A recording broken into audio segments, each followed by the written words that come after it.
So there's this guy, Nathaniel. He's St. Bartholomew. He's one of the 12 apostles. He has 2 different names.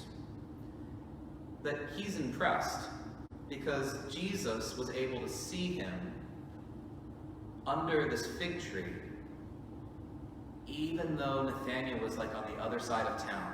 So it would be like, let's see, does anyone here live in Yorkville? Okay, so imagine if, I don't know, did anyone eat oatmeal today? Okay, so imagine if I said to you without knowing that what you ate, I was like, oh, I saw you eat oatmeal. You'd be like, how'd you do that? That's amazing. You must have like supervision or something like that. So Jesus just tells Nathaniel, saying, before Philip called you, I knew exactly where you were, on the other side of town. Jesus is more than just an ordinary person. And Nathaniel's like, wow.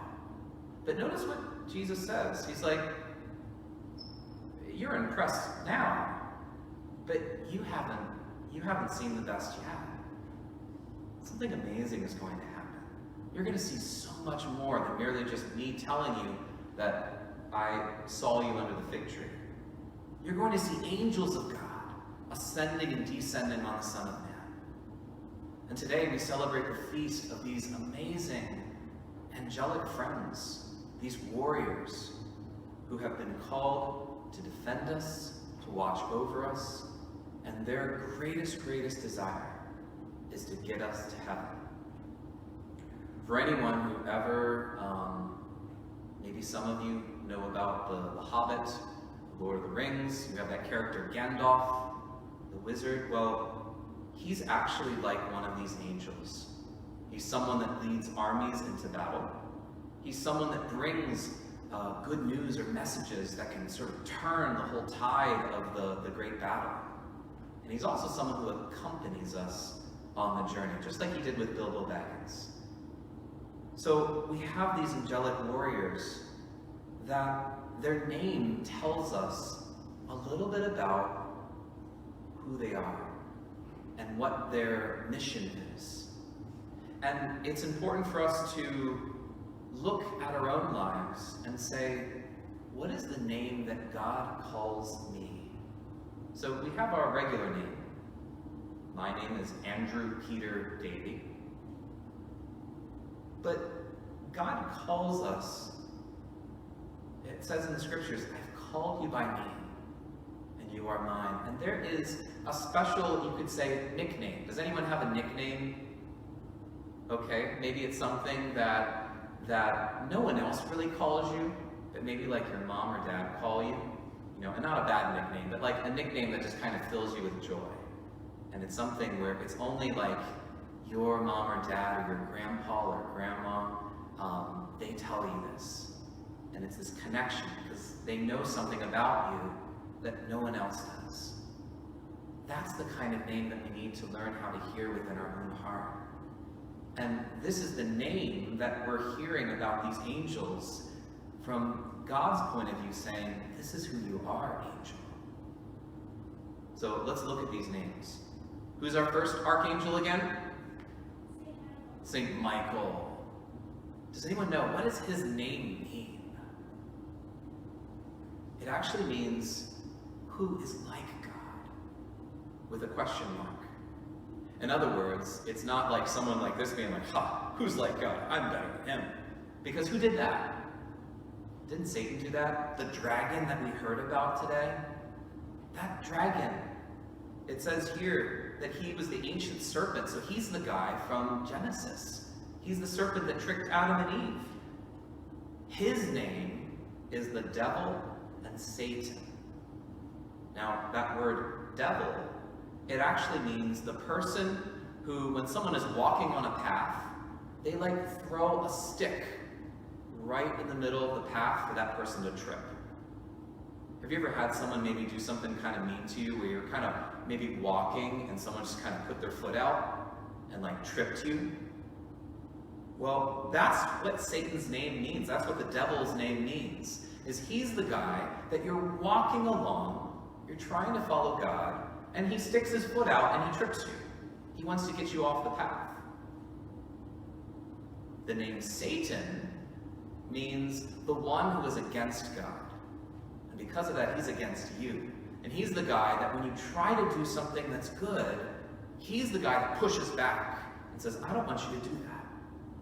I don't want you to do good. I don't want you to be happy. I don't want you to love others. In fact, I'm going to push you to do the opposite. And I'm going to stick my foot out to trip you so that you fall. Not a very nice guy. But St. Michael is someone whose name means no one is greater than God. And because of that, he was powerful. So that's a lesson to learn. The dragon trusted in his own strength, but St. Michael trusted in God's strength. When we are in battles, when we are in difficult moments, do we trust just in ourselves and say, I can take care of myself? Or do we say, God, I can't do this on my own, but with you, I can do all things through you who strengthen me? That's Michael. And he reminds us a little bit about our own call. Gabriel. Gabriel's name means the strength of God. He's the mightiest of these angels, and he's one of the greatest ones, so he came to give the greatest message. And who did he give that to? Mary, that's right. The angel Gabriel coming, saying, you are going to be the mother of God. So it's important for us to remember that God is calling us to give a great message to others, to be able to say Jesus Christ is Lord, and we give that message through our lives, through our words and actions. Now what about Raphael? What does his name mean? God is my healer. He is the one in the book of Tobit. It's a book in the Old Testament. He pretends to be just this companion on a journey that helps this young man be able to ultimately go on this adventure in which there's a demon that's involved, and he's protected from that. He's able to marry this person that ultimately the angel is able to help both of them be able to be protected. It's a very beautiful story. But Raphael is the one who heals the eyes of the man that was blind. And so the Lord calls us to be healers as well. Healers in the way that we speak. You know, you can heal someone's heart by the words that you use.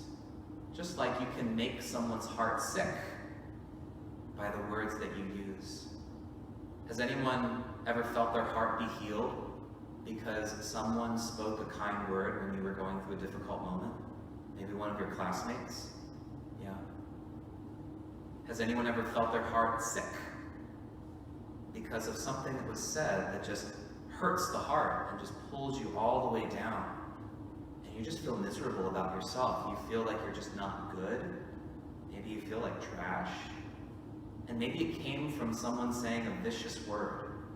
Maybe they meant it, or maybe they were just joking, but it still hurts, and we have to be very careful that we become healers through our words and not inflictors of injury through our words. That's what Raphael can remind us of as well.